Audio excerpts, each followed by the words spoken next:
तुम्हारे झूठे विश्वास के चलते मैं अपने कानों को बंद नहीं कर सकता। मैंने आपके विश्वास को कभी चुनौती नहीं दी है। आप मेरी आस्था को भला बुरा क्यों कहते हैं? मुझसे जवान लड़ती हो? कौन है आप? गिरफ्तार कर लूं बुढ़िया को और तब तक शक्ति पिछवाओ जब तक ये ईश्वर का नाम लेना ना भूल जाते हैं।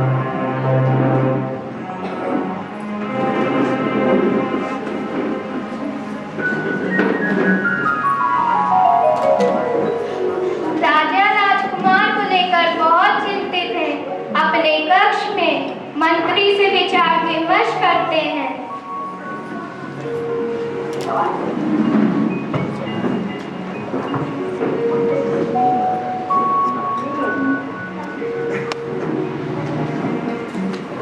महाराज, आप चिंतित दिखाई दे रहे हैं। हाँ, राजकुमार मेरी चिंता है। नास्तिक दर्शन पहले भी हमारे यहाँ रहा है। समय समय पर महापुरुषों ने और चिंतकों ने ईश्वर के अस्तित्व को अस्वीकार किया है, किंतु अपने विचार को लेकर एक युवराज का इतना उग्र होना ठीक नहीं है। मेरे बाद राज का उत्तराधिकारी भी वही है। यही मेरी चिंता का कारण है। महाराज, आपको राजकुमार को बुलाकर समझाना चाहिए। युवराज को बुलाइए। राजकुमार को बुलाइए।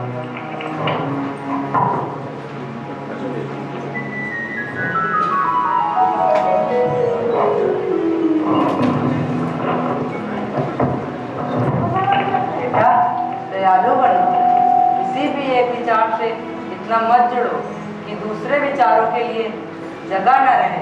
चारों दिशाओं से आने वाले अच्छे विचारों के लिए अपनी खिड़कियां खुली रखना। तुमने दासी भक्त के साथ जो भी किया वो ठीक नहीं था। दासी भक्त को बुलाइए। दासी भक्त को बुलाइए।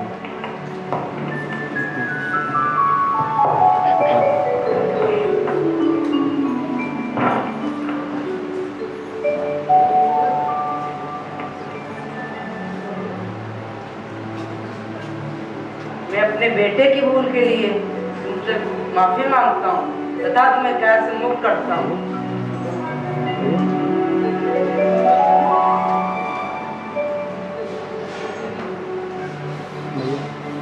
राजा गंभीर रूप से बीमार हो जाते हैं तथा शरीर त्याग देते हैं। राजमहल में युवराज के राज्याभिषेक का अवसर आता है।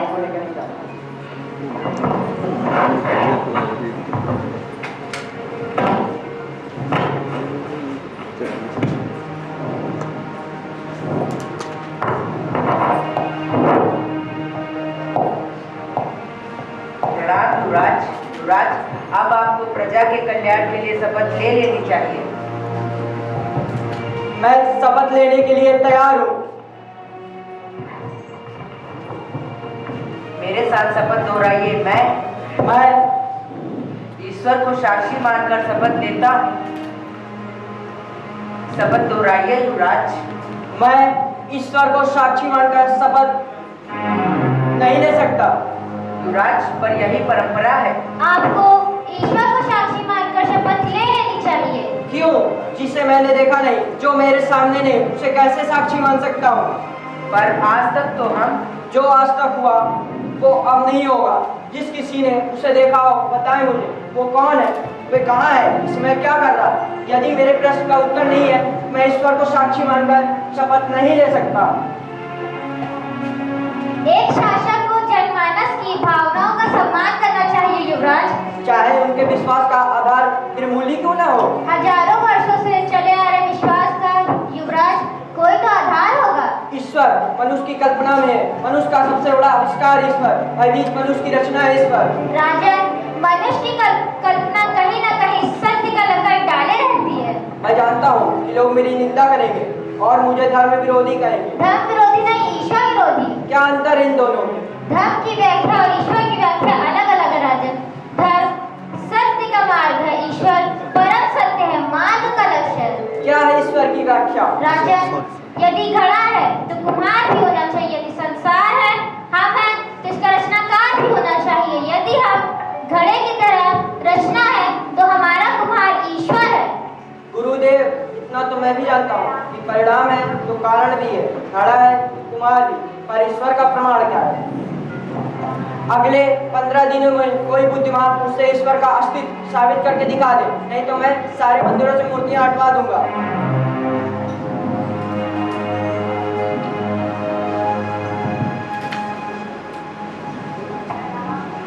पूरे राज्य में खलबली मच गई।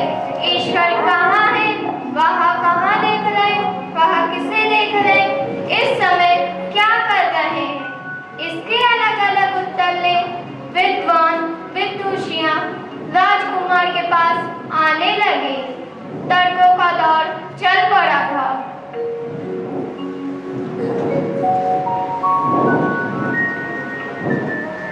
प्रणाम राजन, हम आपके प्रश्नों के उत्तर देने की अनुमति चाहते हैं।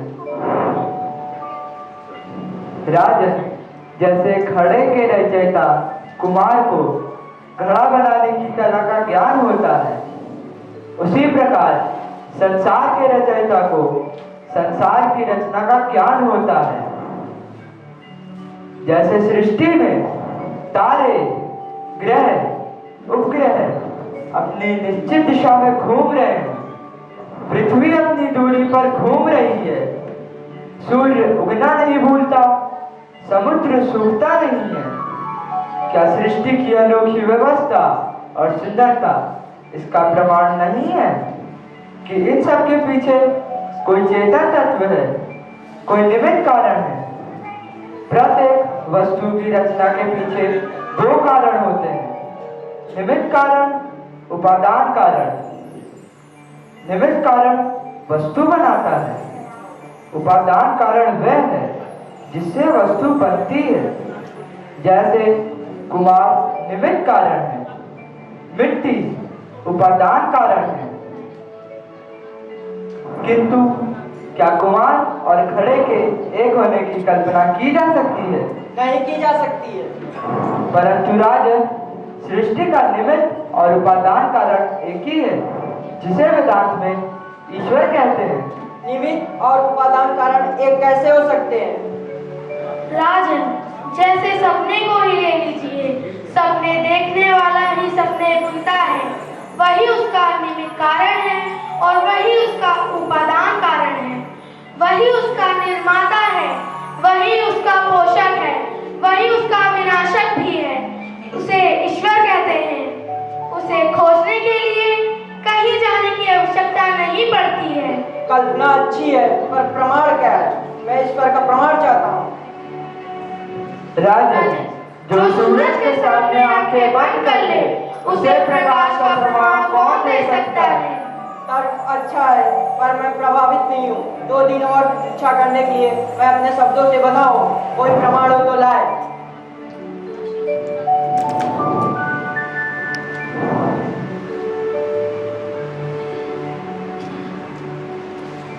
कुलगुरु अपने महल में चिंतित घूम रहे हैं और प्रभात फेरी के सुंदर शब्द सुनकर भाव विभोर हैं।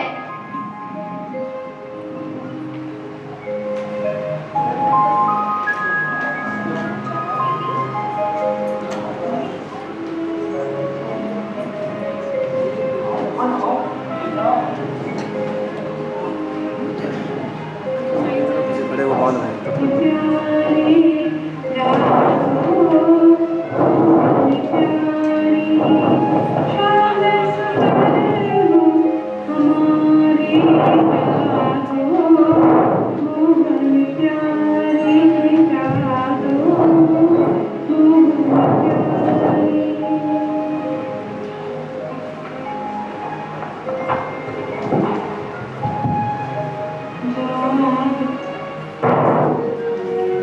प्रणाम पिताजी।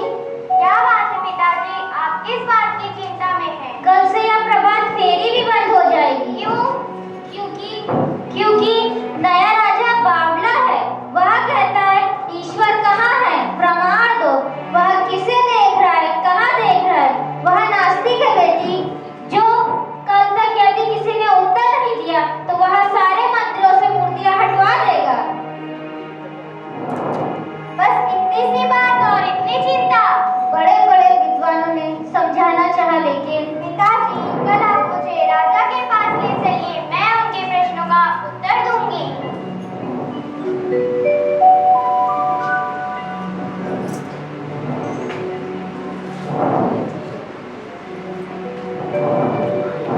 कुलगुरु की पुत्री राजकुमार के प्रश्नों के उत्तर देने के लिए राजमहल में उपस्थित होती है।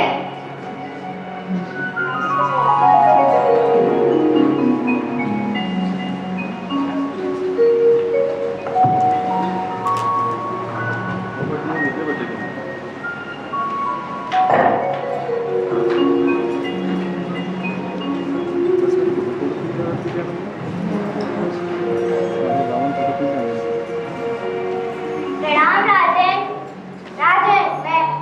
राजन मैं प्रमाण देने के लिए तैयार हूँ। सर्वप्रथम मैं आपके पहले प्रश्न का उत्तर दूंगी कि ईश्वर कहाँ है, पर उससे पहले मैं कुछ चाहती हूँ।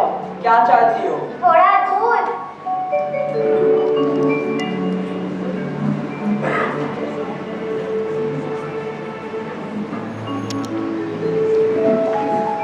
राजन, इस पात्र में आपको क्या दिखाई दे रहा है? दूध दिखाई दे रहा है। क्या दूध के अतिरिक्त कुछ दिखाई दे रहा है? नहीं, मुझे तो दूध के अतिरिक्त कुछ नहीं दिखाई दे रहा। पर मुझे तो मक्खन भी दिखाई दे रहा है। क्या आपको मक्खन दिखाई दे रहा है? नहीं, मुझे तो दूध के केवल कुछ नहीं दिखाई दे रहा। पर राजन, क्या इसमें मक्खन नहीं है? हाँ, मक्खन तो है। राजन, जैसे दूध के कण-कण में मक्खन है, मक्खन की कण-कण में घी है, वैसे ही ईश्वर सृष्टि के कण-कण में भिन्न-भिन्न रूपों में है, जो है पर दिखाई नहीं देता।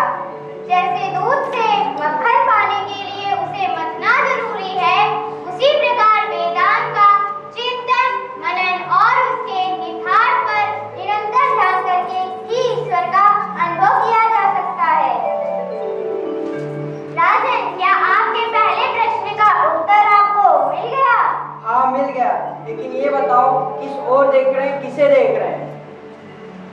क्या मुझे एक जलती हुई मोमबत्ती मिल सकती है?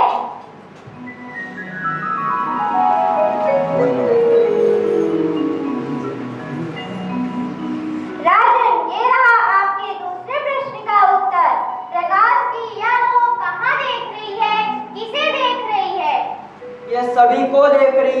सभी ओर देख रही है। राजन, जिस तरह मोमबत्ती का प्रकाश चारों ओर फैला हुआ है, उसी तरह ईश्वर की चेतना चारों ओर फैली हुई है।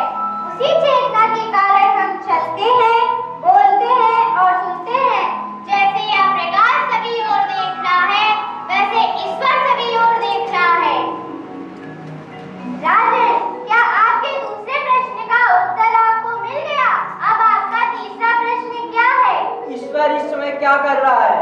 इस समय मैं आपके प्रश्नों का उत्तर दे रही हूँ, इसलिए मैं आपकी गुरु और आप मेरे शिष्य हो, पर मैं खड़ी हूँ और आप बैठे हो। यदि अपने प्रश्न का उत्तर चाहते हैं तो आपको हमें अपना आसन देना होगा।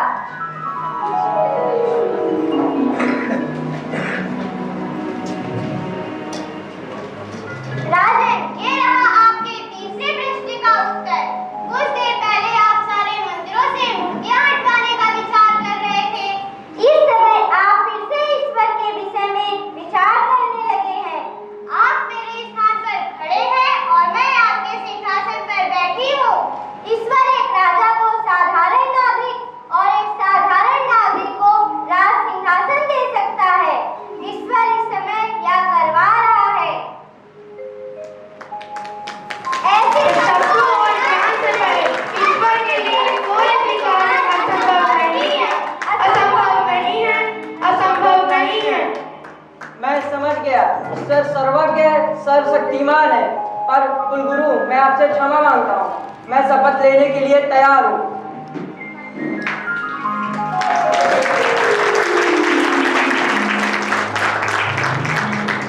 ईश्वर सर्वज्ञ, सर्वशक्तिमान और सर्वत्र है। किसी ने उसे मंदिर, गुरुद्वारे, चर्च, मस्जिद में पाया, तो किसी ने पेड़ पौधों और पत्थरों में। किंतु गुरुओं ने बताया कि नाम रूप से परे ईश्वर तो है अद्वैत।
नाटक के पात्र राजा अरुण कुमार, राजकुमार धनंजय मिश्रा, कुलगुरु पूजा मौर्य, कुलगुरु की पुत्री आंचल मिश्रा, ज्ञानी अर्थात यादव और अंकित कुमार, मंत्री करण कुमार, भक्त आरती मौर्य, सिपाही अमन कुमार, प्रभात फेरी में कनक यादव और रागिनी यादव,